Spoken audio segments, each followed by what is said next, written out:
Now, if you follow my channel, you know I love the ThinkPad line from Lenovo. I think it's a great business choice, especially with their great keyboards, great displays, and great overall build quality with performance. And I was really excited about the ultra portable that I'm about to show you the review of today. That, of course, is the ThinkPad X1 Carbon Gen 8. Now, there's not a lot that's changed from the 7th gen from last year, but there are enough changes here that I think if you don't have one already, this might be the ultra portable business laptop you might want to go to. And that's because you've got that really legendary ThinkPad keyboard, a really nice display on this, updated 10th generation processors, very good battery life, everything you'd want in a business ultra portable. Hey everybody, it's Andrew, and this is my review of the Lenovo ThinkPad X1 Carbon Gen 8, all new for 2020.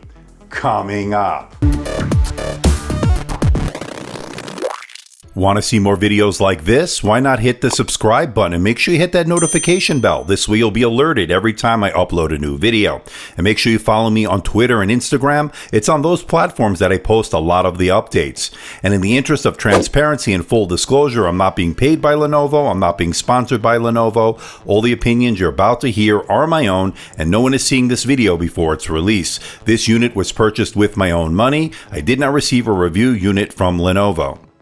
Now, pricing normally starts at $15.53, but right now there's a Black Friday sale going on in July over at Lenovo. I'll put the link below for more information and where you can find it. Not only can you save on the X1 Carbon Gen 8, you could also save on some other great Lenovo laptops. Again, check out that link below. But this right now is on sale for $1331.40. That's a starting price, of course. You could always go up from there depending on your configuration.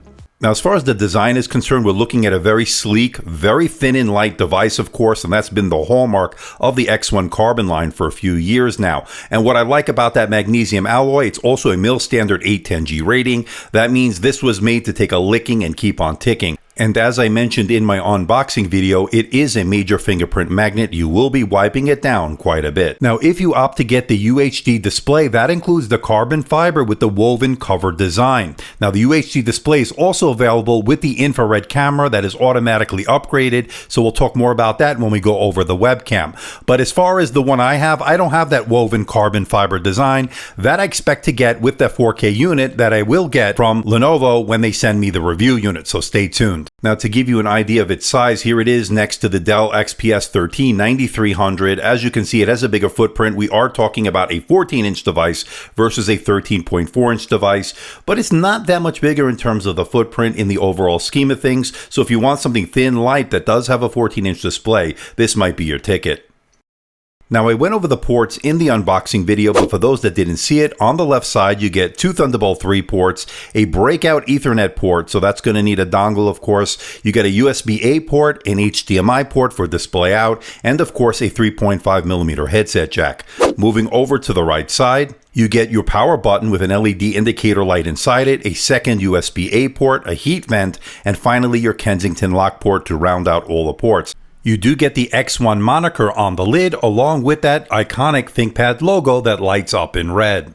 Now you'll see there are a number of display options. They're listed here on the display, but you'll see that I went with that 14-inch Full HD display with the anti-glare coating that can get up to 400 nits, at least according to Lenovo. And I'm pretty happy with it. It has a 1920 by 1080 resolution, really deep blacks, nice white points, good contrast, very good color accuracy in terms of the Delta E, and it does cover the color gamut really well. 98% sRGB, 73% Adobe RGB, and it covers 73% of the P3 wide color gamut, making this a good choice for those creative professionals that do Lightroom, Photoshop, and of course video editing. And at 365 nits, this is definitely bright enough to use in both indoor and outdoor scenarios. And because it's a matte display, no issues in direct sunlight, and that's pretty good. And for a business focused laptop, you're looking at pretty slim side bezels, a pretty slim top bezel which houses the webcam and the Think shutter switch, and of course there is a bit of a chin on the bottom, not too pronounced, not too bad for a business laptop.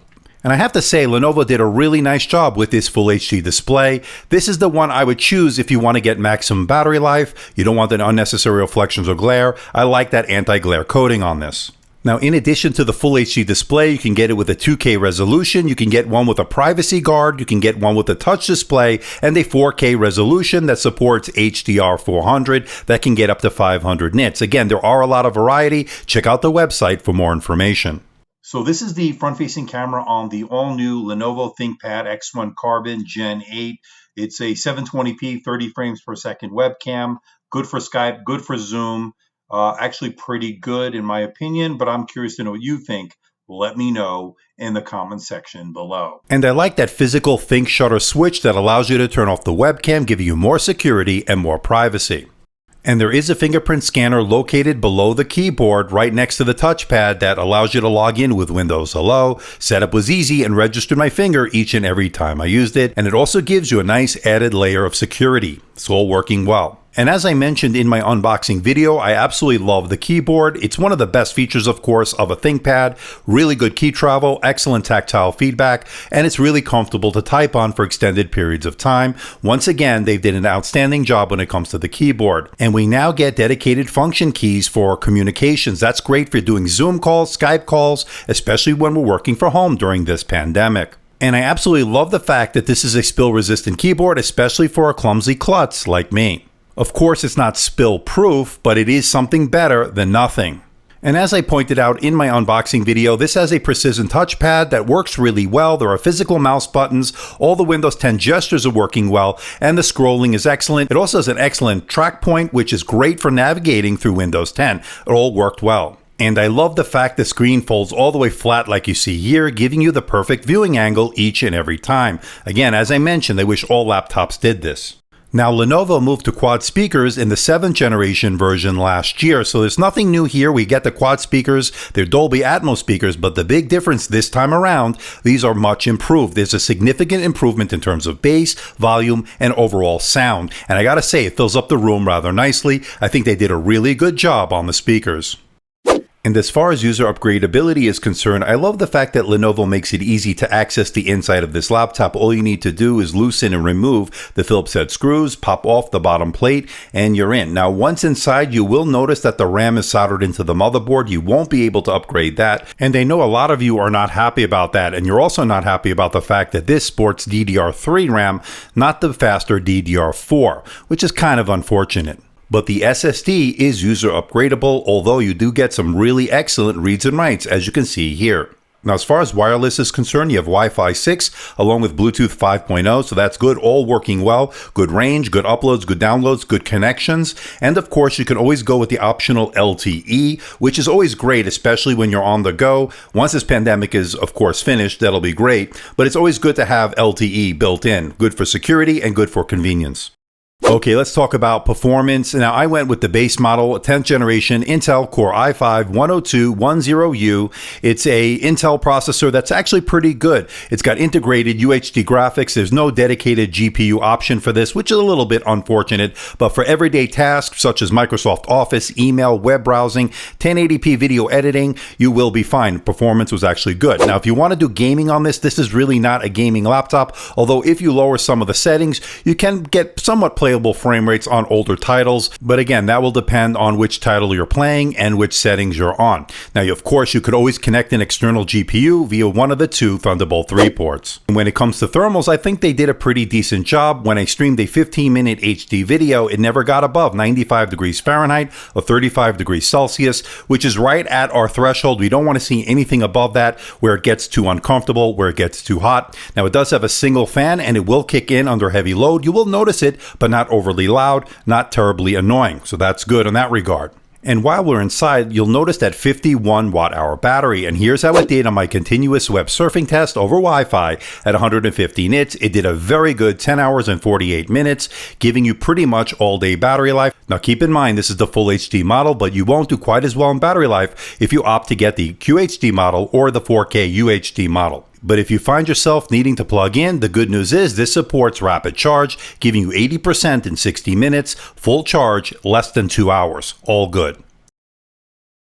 Okay, let's bring it all home. Can I recommend the Lenovo ThinkPad X1 Carbon Gen 8 here for 2020? And the answer is absolutely, although if you have a 7th gen, you probably can wait this one out. You don't necessarily need to upgrade this. It's more of a minor update rather than a revolutionary update. Now, having said that, I really like that Full HD display. It's bright, it's vibrant. You can get it with a QHD or a UHD option as well. Best-in-class keyboard, once again. It's also spill resistant, which I love. Slim, lightweight design, good array of ports, all-day battery life on the Full HD model, and improved quad speakers. Negatives, of course, major fingerprint magnet, no discrete GPU option. This can get expensive, and of course the RAM is not upgradable. But no real deal breakers here, ladies and gentlemen. I'm going to give this a score of 95%, making the ThinkPad X1 Carbon Gen 8 worth your money. And not only that, it earns my editor's choice for the 14-inch business-focused laptop so far for 2020.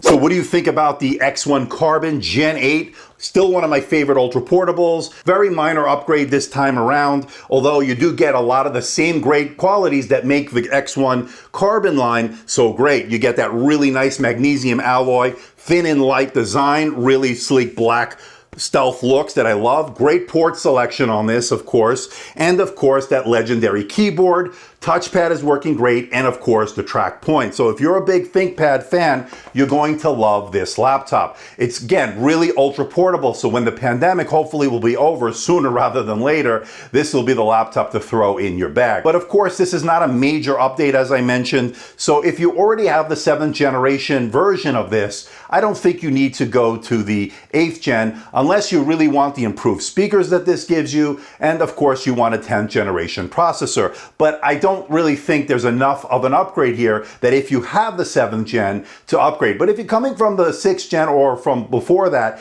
I think this is definitely a worthy upgrade. You can pick this up starting at around $1,500, but of course Lenovo runs many sales. Perhaps they're going to put it on sale. I'll put the link below for more information and where you can buy it. But again, this still is one of my favorite ultra portables of all time. I really do love the keyboard. I love the performance out of it and how thin and light it actually is to carry around.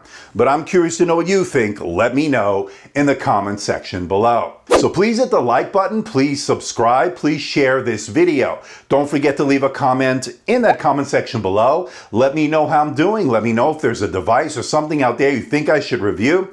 I'll do my best to try to make that happen. Don't forget to check me out on Facebook, Twitter, Instagram, and of course my website, amdtechreviews.com. So until next time, this is Andrew from AMD Tech. See ya.